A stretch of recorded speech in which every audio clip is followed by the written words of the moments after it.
what's right for most people. Whoa, whoa, whoa, yo. Living down by the sea.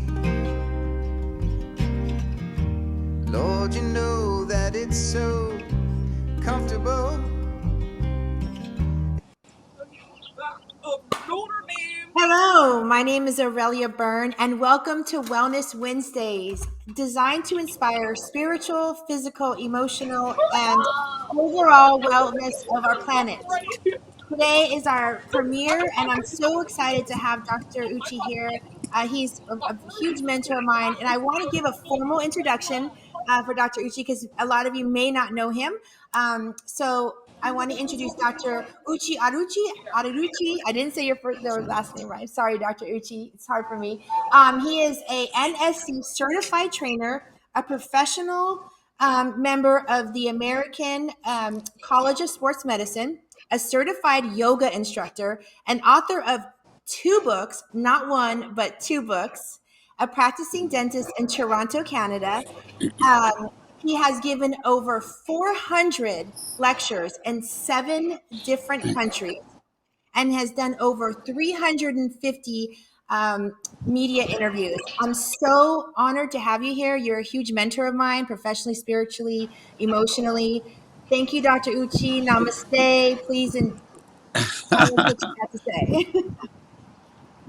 Hey, always a pleasure sharing from the heart with people that matter. So, no, thank you. I really appreciate that intro. So, no, I'm excited. It's never gets tired for me to share what I do, and if it can help people with their own health and simplify it, make it sustainable, maintainable, that's my sweet spot. Yes, I know. You're amazing at that. Um, what I wanted to ask you was, what is the mindset of someone who is constantly living a healthy lifestyle? What does that take? Like, what does that look like? Because Yeah, great you question. are always living a healthy lifestyle. Yeah, thank you. Great question. Many people think it's all or nothing. And in the beginning, for any beginner, all or nothing is the way to go because that's what people think. You either super fit, eating healthy, meditating, with amethyst crystals besides your Birkenstocks, or you're going through a drive-through at 4 o'clock in the morning, getting the whole column down. So, but what I've realized is though, to make it sustainable, it's more about um, not having a wagon so high you fall off that you can actually just make good choices most of the time. So I realize I've been exercising now for 40 years. When I shop, I just shop mindfully. There's days I don't exercise, but you can still have a flat stomach, even have a few squares on them, and you still look and feel good without doing 150%.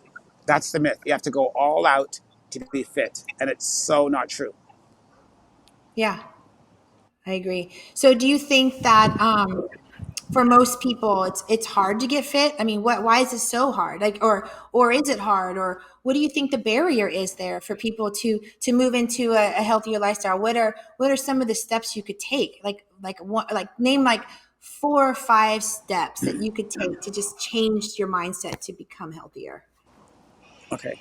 So I think most people want it. No one would deny that being fit is a benefit, or being healthy, getting back to your college weight and having good blood pressure, managing blood sugar well. However, you can think it and want it, which basically sends that desire out. But if you don't feel you deserve it, or you feel like an imposter when you get back to your in shape self, people start sabotaging.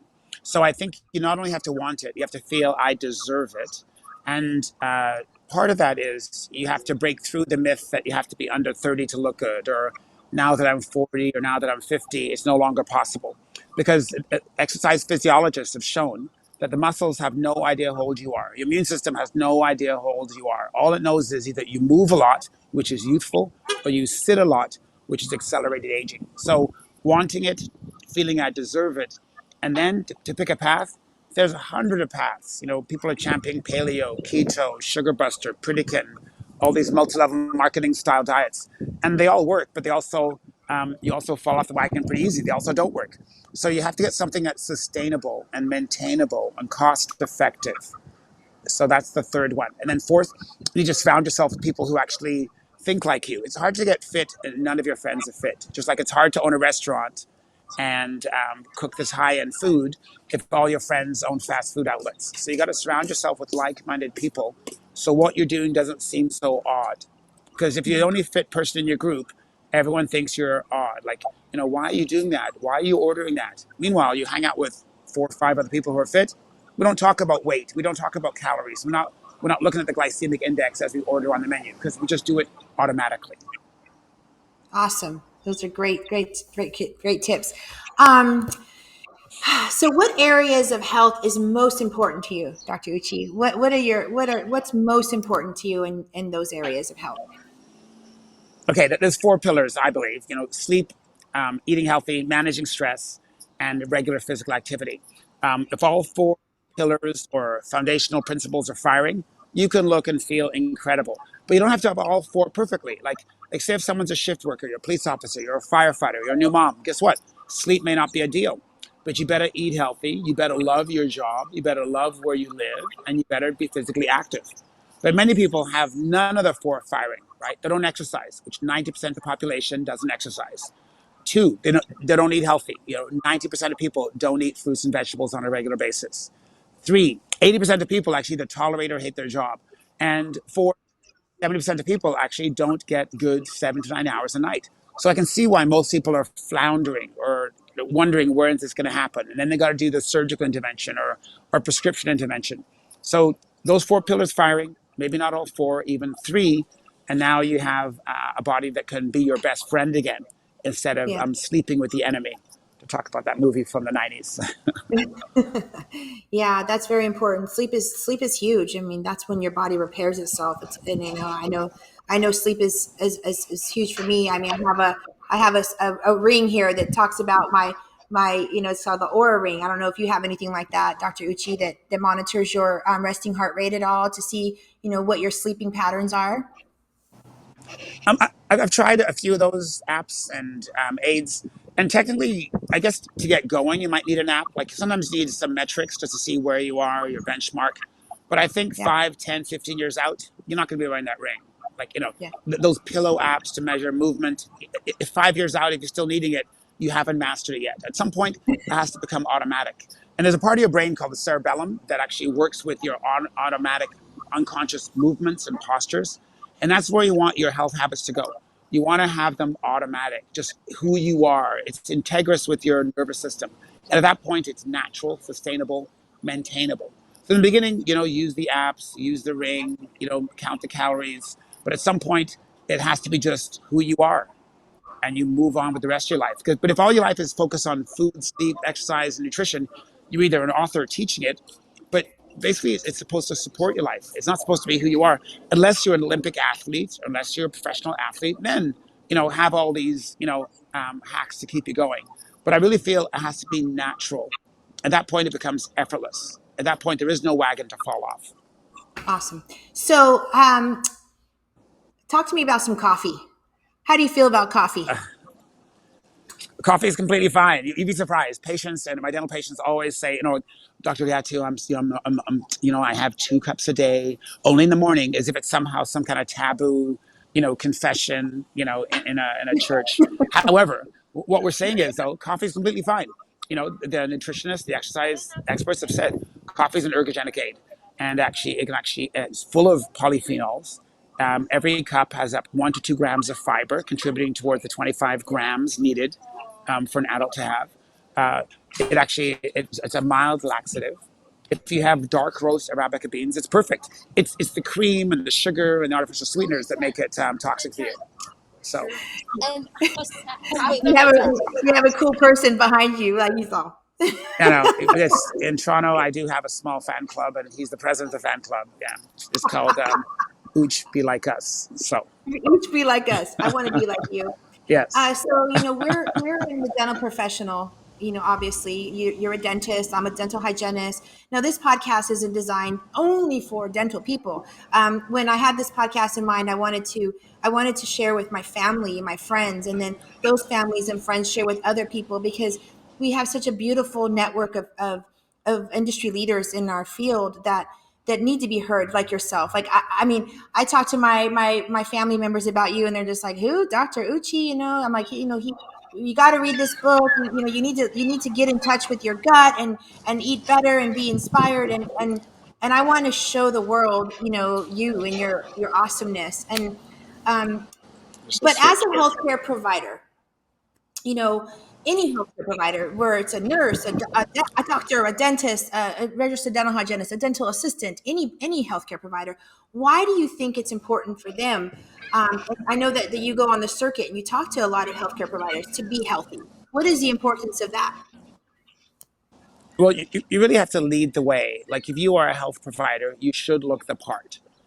People talk about not necessarily following or mimicking, but if you have a title, if you have certifications, if you have degrees, you should look the part. A dentist should have good teeth. A hygienist should be flossing and brushing, maybe with a power brush. If you're a fitness professional, you should look the part. If you're a personal trainer, you should have a flat stomach because it's letting people know that it's possible. And I think many people have a hard time with the congruency of their communication because they're not living it. They've memorized it, they know it, but somehow it's something that they've memorized and they're reading. When health and vitality is who you are, it effervesces every one of your 80 trillion cells. And at that point, communication becomes easy. And people think, hey, I want to be your energy orbit because I want to be not necessarily just like you, but there's ways that you eat that somehow break down the myths of healthy eating. How come you're not counting calories? And how come you haven't done 2 hours of exercise? Well, there's ways to do it that's effortless and maintainable. But I think ultimately, though, as a healthcare provider, whether you're a medical doctor or a naturopathic doctor or a DO, you should look and feel the part so you can communicate to your patients and clients that it's healthy and easy and possible at any age. Yeah.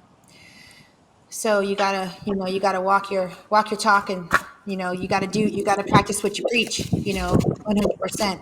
I'm a firm believer in that, Dr. Uchi. And one of the things that I've seen you speak several different times, and like I said, you're a great mentor of mine. You've helped me in so many different ways. Um, I definitely feel that you add value to inspiring people, because a lot of people are not gym rats. Let's just say that. Like they're not gym rats, or they don't want to go to the gym every single day. And you go above and beyond, saying that you don't have to do that as long as there's balance, right? You got to work out, you got to move. So talk about movement. Talk about that movement. Yeah. Sedentary Okay. or not. And a big part of exercise, the steady state training, endurance training. If you're an endurance trainer, you need to do steady state circuit kind of workouts. However, exercise scientists have shown, it's been around for like 50 years now, but in the last 7 or 8, interval training is the way to go. You really don't have to spend hours and hours in the gym. Who wants to spend hours in the gym? You have a busy family, you're a professional, you got things going on, you got obligations. But a big part of that is actually taking small amounts of time. I'd actually call them exercise snacks. So they've actually shown that instead if you don't have half an hour in the day, you take 3 to 4 minutes, and 2 or 3 times in the day, you go downstairs to the main floor of your building, back up to the 5th floor. Do that a couple of times. Or you do some power walking down to the Starbucks, and then you walk slowly back.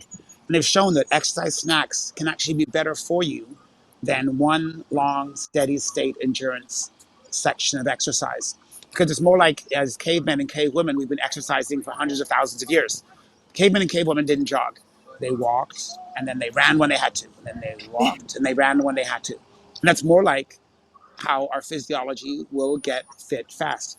Martin Gabala, he's an exercise scientist. He's the chair of kinesiology department at Master up in Canada. And he actually says that if you want to get fit fast, interval training is the way to go. Yeah, awesome. This is all great tidbits here. I'm really grateful that you were able to share some time with us today, Dr. Uchi. Keep doing what you're doing, spread the word. Everybody, if you want to get in touch with Dr. Uchi, all the links will be below. Please follow him on Instagram and his Facebook. Do you have a YouTube? Do you have a YouTube channel? Not officially. Not officially. I haven't developed one yet. Live in person is my biggest impact. Instagram I like, things like this, like podcasts, interviews are great, Yeah, but yeah, many different ways that people can learn from. I'm a big audiobook learner. yeah. So I say once a month I finish an audiobook, and that's the way I get the most current information in easy, digestible fashion. So it's a part of me. It's who I am. Yeah. You wake me up, I'm talking gut flora. You know. Yay! That was the first book that you made me listen to, the microbiome. Like I was just blown away by it. It's a great book. But thank you so much for having, being a guest here. This is our premiere. I'm excited to spread some wellness, and those tips that you gave the public is going to be helpful. And hopefully we do some more interviews down the road. Everybody like Dr. Uchi's Instagram. The links will be below. My YouTube, Facebook, all the links will be below. Like, follow, and if you want more, just give us a thumbs up. Thank you so much for being here. Namaste. Hey, thank you, Aurelia. You're doing a great job yourself. Incredible. Thank you for spreading the word. You are the light, love, and happiness in the wellness world. Thank you so much.